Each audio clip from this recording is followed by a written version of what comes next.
नमस्कार, मैं राहुल कुमार श्री क्लासेज भागलपुर से। और आपके लिए आज हम लोग ये केमिकल काइनेटिक्स का लेक्चर नंबर 2 है। और सबसे मेन चीज है रेट ऑफ रिएक्शन। इसी को आज अपना लोग पढ़ेंगे बच्चों। इसी को ध्यान से सीखेंगे भी, तो आप लोग भी अब इधर उधर की बातों को छोड़िए और अपने कॉपी कलम को निकाल करके देखिए। और हम समझते हैं कि आप लोगों को पता है हमारा छोटा सा चैनल कौन सा है, श्री क्लासेज भागलपुर के नाम से। उसको जरूर क्या करना है, पहले सब्सक्राइब कर देना है। ठीक है बच्चों, तो देखिए जैसा सीखते हैं हम लोग किसको, यहाँ रेट ऑफ रिएक्शन को। और इस चैप्टर का सबसे मेन टॉपिक यही समझ लीजिए, जिसका कि यूज सब जगह हो रहा है। इसी को ध्यान से देखेंगे हम लोग, समझेंगे क्या सब चीज है। लेकिन ऐसा नहीं कि पिछले दिन वाला भूल गए हो, पिछले दिन वाला भूलना नहीं है। एक बार जरा सा जल्दी से हम लोग उसको रिकैप कर लेते हैं। देखो जरा सा रिकैप में क्या यहाँ कर रहे हैं बच्चों। यहाँ ऐसा कुछ बतलाए थे, है ध्यान में। डेल्टा का अर्थ है change in concentration, small change. और डी का मतलब है वेरी वेरी स्मॉल चेंज, जब बहुत बहुत छोटा चेंज होता है। और ये है छोटा चेंज, स्मॉल चेंज। अब एक चीज और बच्चों आया था, ये अगर स्क्वायर ब्रैकेट हो तो उसको क्या पढ़ते हैं, कंसंट्रेशन। रिएक्टेंट में कौन सा साइन लगता है, माइनस, का है कि वो डिक्रीज करता है। प्रोडक्ट में कौन सा लगता है, प्लस का है कि वो इंक्रीज करता है। इस सब बातों को भूलना नहीं है अपने लोग को। तो हम यहाँ 2 मिनट में सबको बोल भी दिए। रिएक्शन कितने टाइप का होता था बच्चों, 3 टाइप का। यहाँ ठीक, तो एक बार जो है क्या करना है, पीछे वाले को भी जरूर देख लेना है। ठीक है बच्चों, शुरुआत करते हैं। आज का जो अपना टॉपिक है उसका नाम क्या है, रेट ऑफ रिएक्शन। क्या नाम है इसका, रेट ऑफ रिएक्शन। इसी को ध्यान से पहले देखना है, समझना है। पहले समझते हैं इसको, तब फिर कुछ करेंगे। रेट का मतलब होता है बच्चों स्पीड। क्या इसका अर्थ है, स्पीड है। स्पीड ऐसा नहीं कि तुम आज पहली बार ये शब्द सुन रहे हो, इससे पीछे भी हम लोग बनाने के लिए ये सीखे। ये चीज स्पीड जो है निकालने के लिए पहले भी सीखे। हम एक सिंपल एग्जांपल देते हैं कि सपोज मान लो ये जगह है क्या चीज, दिल्ली, और ये क्या है, मुंबई। ठीक ना, ये क्या है, मुंबई। बड़ा अच्छा फोटो देखो बना है दिल्ली और मुंबई का, ठीक ना। चलिए यहाँ पर जो है किलोमीटर में लिखा हुआ है 200, और यहाँ पर लिखा हुआ है 400। और हमको जो है यहाँ से यहाँ तक आने में दौड़ के कोई बच्चा चला गया, ठीक है, तुम लोग के तरह का, तो उसको 2 घंटा समय लगा। कितना देर समय लगा, 2 घंटा। तो स्पीड कैसे निकालते थे हम लोग, पूछेंगे उस बच्चे का क्या स्पीड है, जो राम के नाम का बच्चा है उसका स्पीड क्या है, ठीक ना। तो स्पीड कैसे हम लोग निकालेंगे, बच्चा में पढ़ते थे 400 माइनस 200। 200 हुआ मतलब कितना वो डिस्टेंस ट्रेवल किया, 200। टाइम कितना लगा, 2 घंटे। मतलब ये समझो ना कि 2 बजे चला होगा तो ये पहुंच गया कितने बजे, 4 बजे पहुंच गया। तभी ना 2 घंटा लगेगा भाई यहाँ, ठीक। बटे 2 मतलब उसका जो स्पीड है वो क्या है, 100 किलोमीटर पर आवर, ठीक। अच्छा, अब एक बात और देखो बच्चों, क्या कभी ऐसा देखो हम लोग सुनते हैं कि ट्रेन का स्पीड 20 किलोमीटर पर आवर है, 20 मीटर पर सेकेंड है, 10 मीटर पर मिनट है। ऐसा हो सकता है, लेकिन क्या कभी ऐसा भी सुने हो 20 किलोमीटर पर 2 आवर, या 30 मीटर पर 2 सेकेंड। ऐसा नहीं हम लोग सुनते हैं।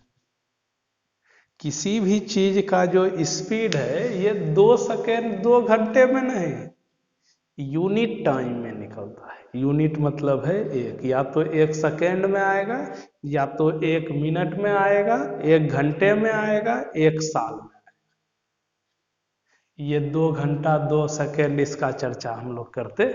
जब भी स्पीड लिखाएगा तो वो पर मिनट, पर सेकेंड, पर आवर ऐसे लिखेंगे हम लोग, 2 सेकेंड में होता नहीं। अच्छा, अब देखो हम लोग यहाँ पर क्या देख रहे हैं वो उस बात पर थोड़ा सा गौर करो। यूनिट टाइम में ही निकलता है क्या चीज, ये स्पीड, किसी भी चीज का जो स्पीड निकलता है वो यूनिट टाइम। सपोज कोई बच्चा 5 घंटे में 10 क्वेश्चन बनाया, उसके क्वेश्चन बनाने का स्पीड क्या है, 10/5 क्वेश्चन पर सेकेंड। मतलब किसी भी चीज का जो स्पीड निकालते हैं तो उसमें किससे हम लोग डिवाइड करते हैं, टाइम से। जितना समय लगा है उससे क्या कीजिए, डिवाइड कीजिए। तो बच्चों अभी तक हम लोग ये किसका स्पीड पढ़ रहे थे, ट्रेन का, बस का, खुद का।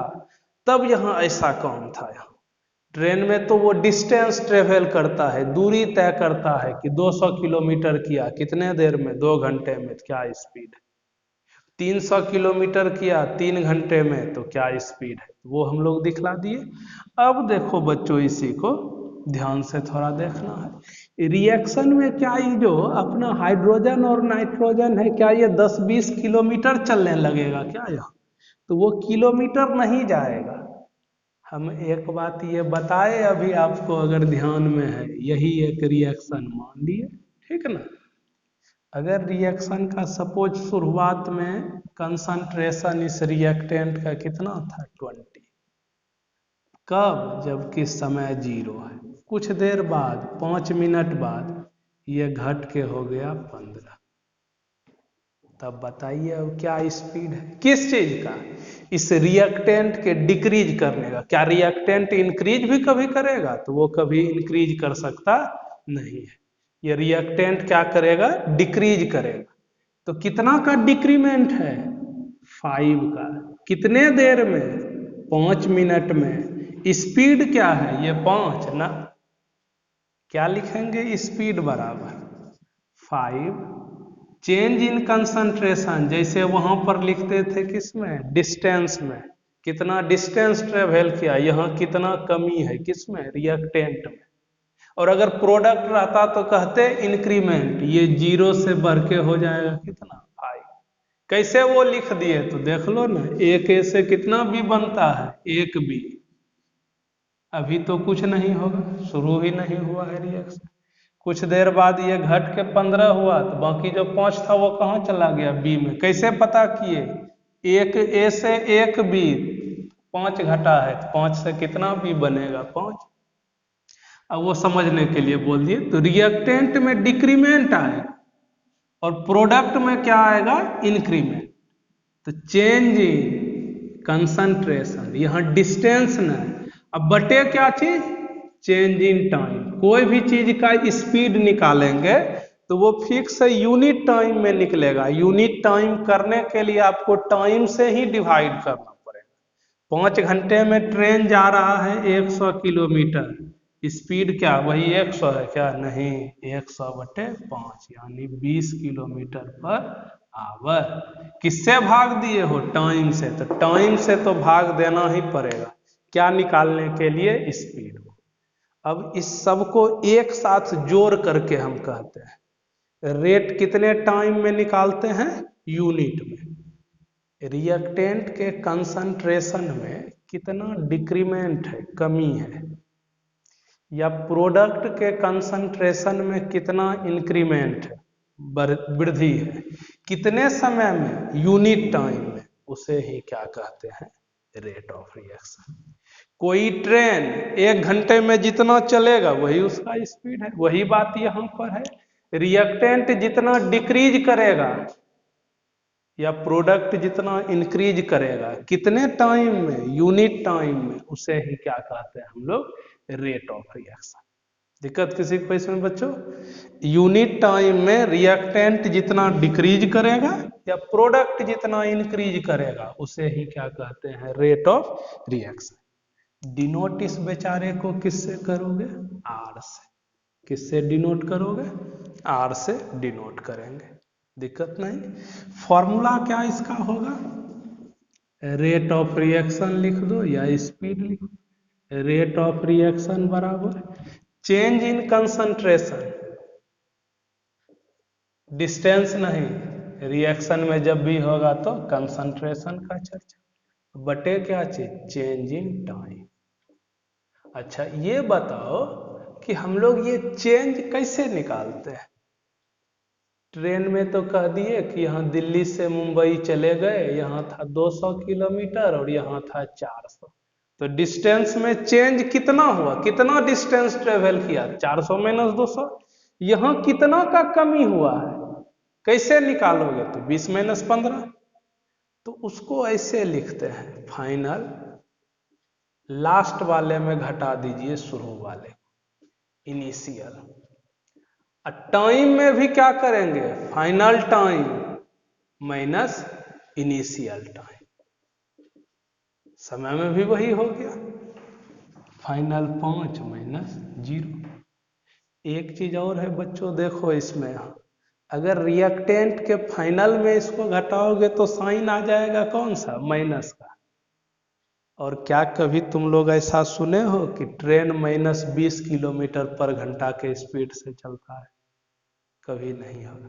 तुम -2 के स्पीड से क्वेश्चन बना रहे हो, ऐसा होता किसी भी चीज का स्पीड निगेटिव होता नहीं है, स्पीड निगेटिव इसमें होगा नहीं, ठीक ना, ये फिजिक्स नहीं है, उसमें हो सकता है रिटार्डेशन कभी होने लगता, लेकिन इसमें जो है स्पीड कभी निगेटिव होता यहाँ पर नहीं है। इसी के लिए तो हम लोग एक निगेटिव साइन देते हैं, किसमें, रिएक्टेंट में। नहीं तो ये फाइनल माइनस इनिशियल करेंगे ना, 15 माइनस 20 तो -5 आ जाता, उसी के लिए यहाँ पर क्या लगता है, माइनस। लेकिन ये माइनस किस में लगता है, सिर्फ रिएक्टेंट में, पढ़े हैं पिछले क्लास में। अब प्रोडक्ट में क्या लगता है, प्लस लगेगा ही, फाइनल माइनस इनिशियल करने पर प्लस ही रहे। कुछ बात समझे इसमें, चलो अच्छा। अब देखो ये जो चेंज को दिखाने के लिए यूज करते हैं किसका, डेल्टा का। कंसंट्रेशन को किससे, आर से दिखा दिए, रिएक्टेंट है तो, और ये स्क्वायर ब्रैकेट किसको दिखाता है, कंसंट्रेशन को, बटे किसमें चेंज, टाइम में, तो डेल्टा टी। कौन सा साइन लगेगा, माइनस का। तो यही फॉर्मूला है किसका, यहाँ रेट ऑफ रिएक्शन का।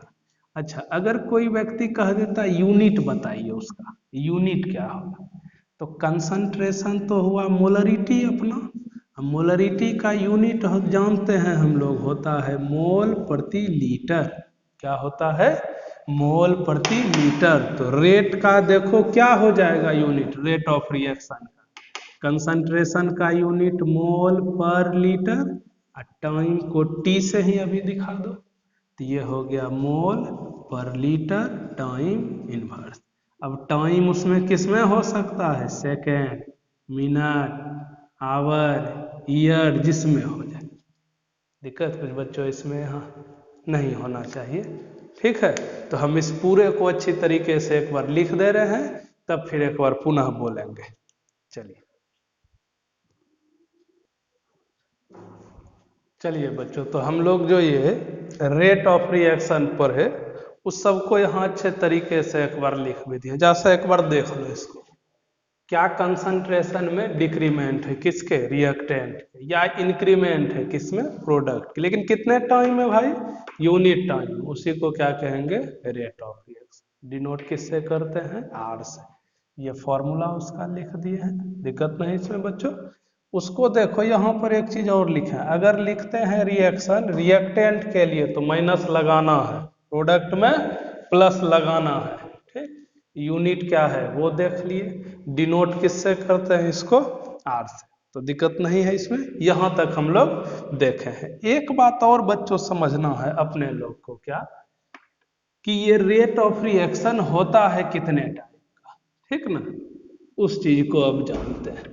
ये रेट ऑफ रिएक्शन 2 टाइप का है। कितने टाइप का है बच्चों, ये 2 टाइप का है रेट ऑफ रिएक्शन। उसी चीज को अपना लोग अब पढ़ेंगे। और वो कौन कौन सा नाम है, पहले एक बार उसको। एक का नाम है एवरेज रेट ऑफ रिएक्शन, और दूसरे का नाम है इंस्टेंटेनियस रेट ऑफ रिएक्शन। आप ये एवरेज और इंस्टेंटेनियस दोनों नाम 11th के फिजिक्स में कहीं पर आता होगा। एवरेज और एक कौन सा, इंस्टेंटेनियस। तो रेट ऑफ रिएक्शन कितने टाइप का है बच्चों, 2 टाइप का। कौन सा, एवरेज, और एक कौन सा है, इंस्टेंटेनियस। अच्छा, अब इसको थोड़ा सा दिमाग में बैठाना है किस रूप से वो देखो। अच्छा, कभी ये चीज सोचो, एक जो शब्द है इंस्टेंट, पहले इसी को समझते हैं। इंस्टेंट मतलब होता है कोई क्षण, बहुत छोटा समय। हम लोग खूब साइकिल स्पीड से चलाते हुए जा रहे थे और एकाएक सामने से बड़ा वाला ट्रक आ गया, तो अपना स्पीड जो है सडनली क्या हो जाता है, 0। मतलब एक उस पार्टिकुलर टाइम पर अपना स्पीड क्या है, 0। ठीक, लेकिन एवरेज निकलता है एक बड़े समय अंतराल। जैसे देखो क्या है, जैसे तुम ही लोग देख लो, हम लोग एक ट्रेन पर चढ़े थे 2 बजे और जो है दिल्ली पहुंचे कितने बजे, 6 बजे। 2 बजे चढ़े थे और 6 बजे पहुंचे, और यहाँ से यहाँ का जो डिस्टेंस है वो है 600 किलोमीटर। तो स्पीड क्या है इस ट्रेन का भाई, तो 600/4 मतलब 150 किलोमीटर पर आवर। ये सब तो बुझना आता ना है, 600/4 यहाँ, तो 150 किलोमीटर पर आवर है आपका स्पीड। लेकिन क्या यहाँ दिल्ली के बीच में, इसके और दिल्ली के बीच में कोई बीच में स्टेशन नहीं आया क्या? और स्टेशन अगर आया होगा तो वहाँ तो ट्रेन का स्पीड 0 होगा। लेकिन हम लोग क्या कह रहे हैं, उसका स्पीड हमेशा कितना है, 150 किलोमीटर पर आवर। लेकिन बीच बीच में कभी कभार वो 0 भी हुआ है। तो एवरेज स्पीड जो हम लोग ये निकालते हैं, एवरेज मतलब ये क्या किया, सब जगह के स्पीड को एक समान मान के चला गया। तुम कभी रुके हो कि क्या हुआ है, तुम्हारा कभी स्पीड घटा बढ़ा, उस चीज को यह कंसीडर नहीं करता है।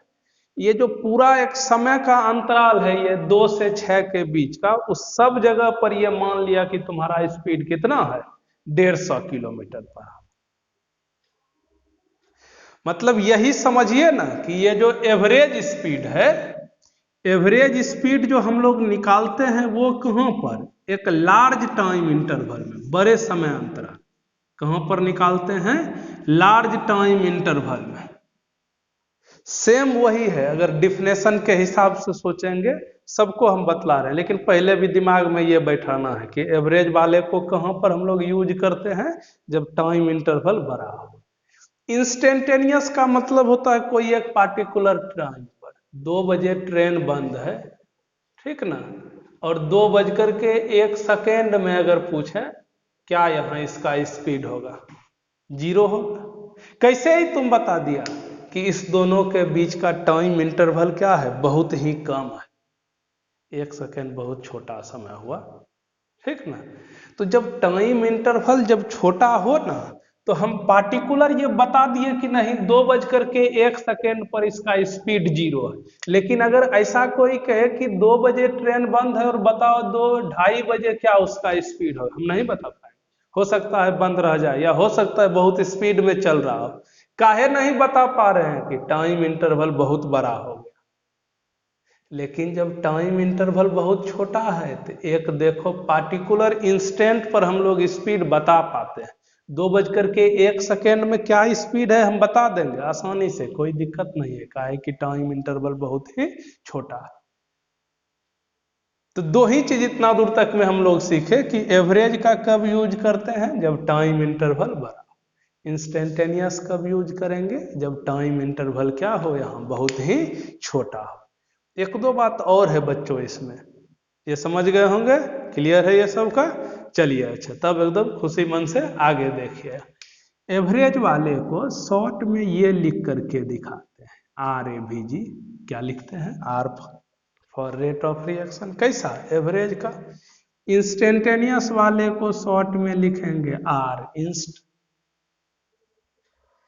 एवरेज का टाइम इंटरवल क्या है, बड़ा, और हम लोग जानते हैं बड़े अंतर को दिखाने के लिए यूज करते हैं डेल्टा।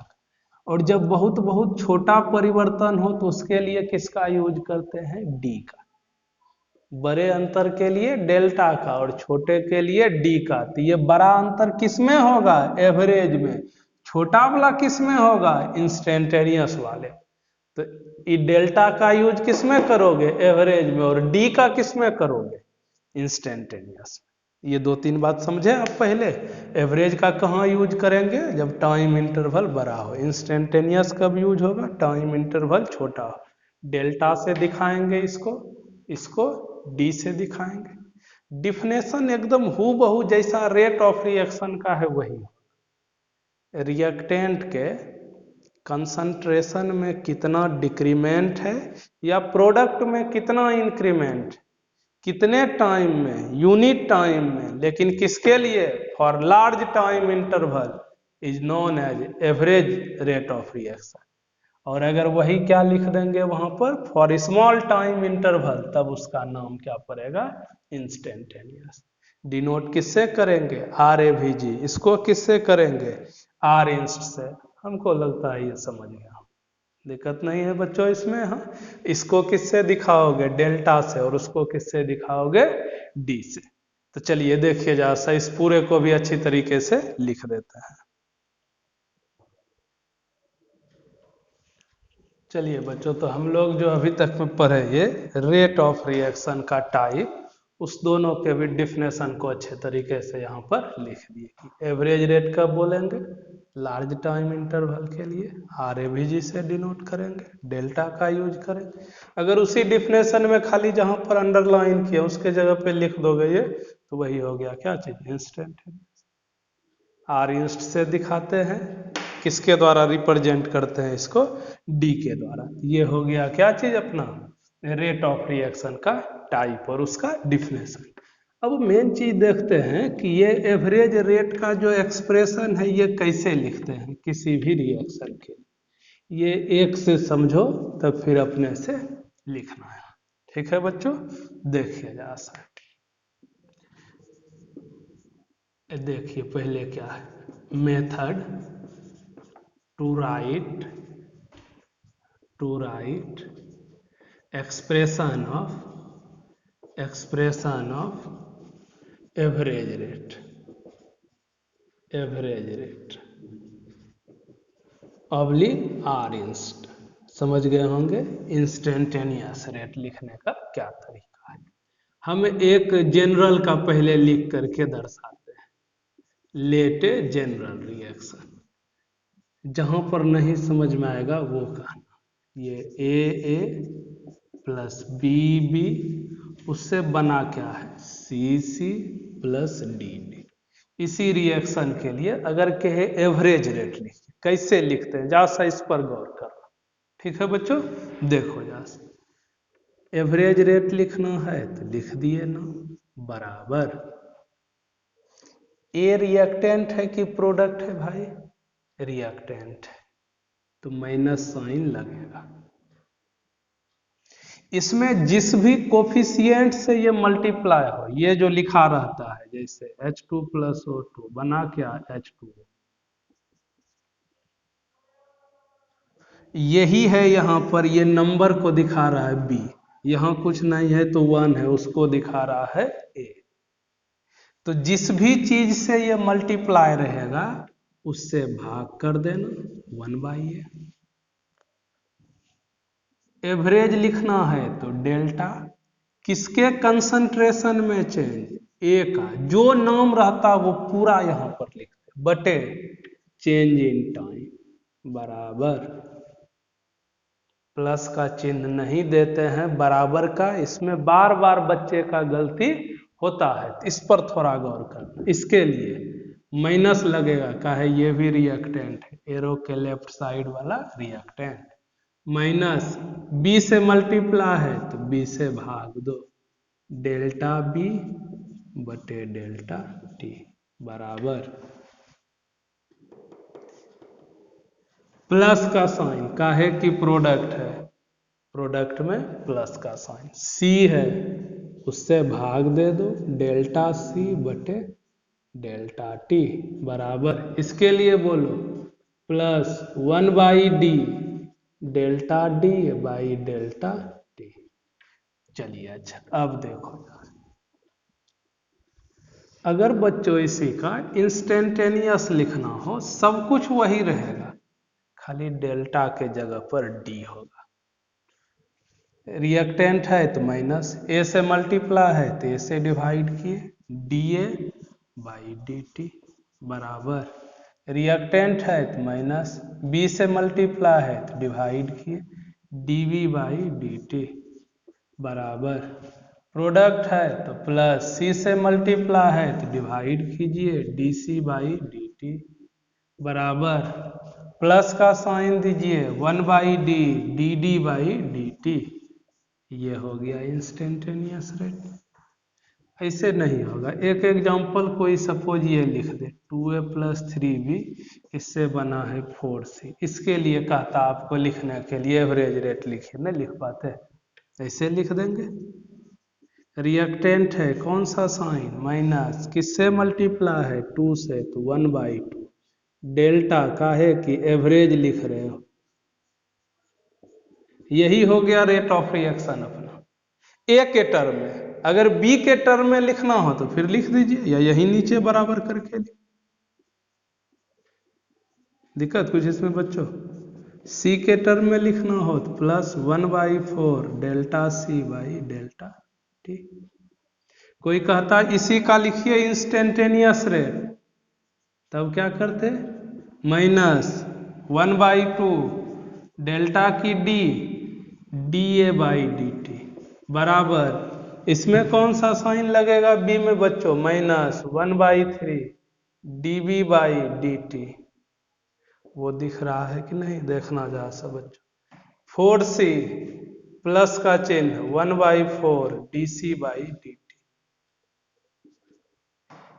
ठीक, चलिए जा साफ एक स्क्रीनशॉट लें और 2-4 हम यहाँ लिख देते हैं, ठीक ना।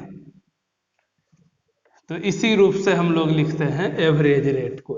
अगर कोई रिएक्शन दे करके बोले कैसे लिखेंगे, और ये अभी तक स्टेट इंजीनियरिंग सब में पूछता है, पहले तो खैर यहाँ इंजीनियरिंग में भी पूछा, IIT JEE में भी बहुत, लेकिन पहले का बात। एक सपोज ये है WBJE में दिखेगा आपको पूछा हुआ, इसके लिए एवरेज रेट लिखिए, क्या लिखेंगे बच्चों बोलो, -R एवरेज बराबर -1/2, यहाँ पर गलती कर देगा कि 1/2 रहने दे, जिससे मल्टीप्लाई है उससे डिवाइड कीजिए, मल्टीप्लाई है 1/2 से तो 1/2 से इसको डिवाइड कर देंगे, delta a by delta t, इसके लिए +1/2 delta b by delta t. यहाँ पर अब क्या करोगे, ये 2 चला जाएगा ऊपर, दिक्कत कुछ बच्चों इसमें,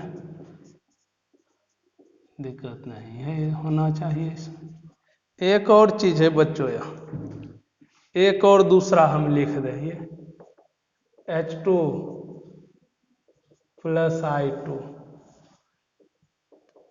नहीं लिख पाओगे, RAVG बराबर बोलो, माइनस इसमें कुछ नहीं है तो क्या है 1 है, तो 1/1 delta H2 by delta T. अब कुछ बच्चे एक पन में 1/1 लिखना जरूरी है थोड़े, यहाँ पर नहीं भी लिखेंगे तो काम चले बराबर, इसके लिए भी -1/1 डेल्टा I2 बटे में डेल्टा टी, इसके लिए बच्चों +1/2 डेल्टा HI बटे डेल्टा टी, नहीं बना लेंगे। इंस्टेंटेनियस कहता तो यहाँ सिर्फ क्या लगता है, डी लिख लोगे। एक कहीं ऐसा लिख दे,